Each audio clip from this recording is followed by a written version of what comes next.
Right? I think we're on our way, according to our guest, right? Our next guest has met many millionaires, and she's written about them in her new book, The Millionaire Mystique, How Working Women Become Wealthy and How You Can Too.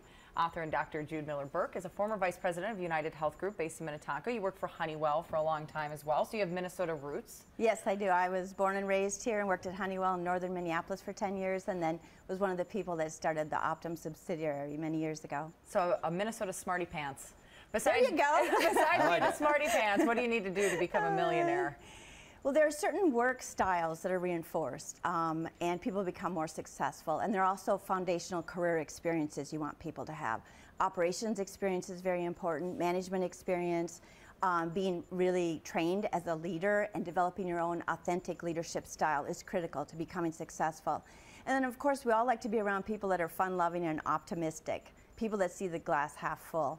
On average, these people had 2 adverse childhood events, and we're talking about serious events, yes. This like was abuse? Abuse, yes, there was child abuse for 20% of these self-made millionaires, for the men and the women, and also there was poverty.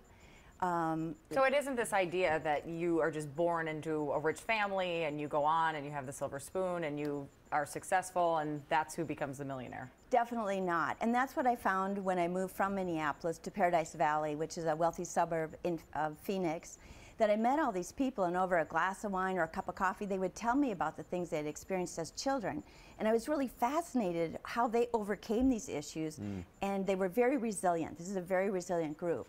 And it's almost as Malcolm Gladwell talks about in his book, David and Goliath, they're desirable difficulties. These difficulties set people on the trajectory for success because they learn at an early age how to manage things and develop really great coping skills and a resilience to overcome. Your book really talks about women, and there's so much talk right now in the work world about how women should they be leaning forward, what should they be doing. Are there things that make women particularly more inclined to be successful and have this millionaire mystique? Or is it harder for women? The men that I interviewed and the women that I interviewed and surveyed all said that there are more obstacles for women to become financially successful. And I really admire the men that went out on the limb and said that truthfully it's harder to be a leader as a woman and it's harder to be successful.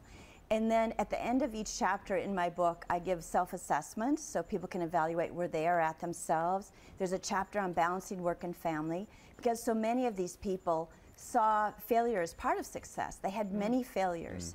And of course, detours also, the men and the women. All along the way, yeah. Well, you Jude, know what? so interesting. Thank you.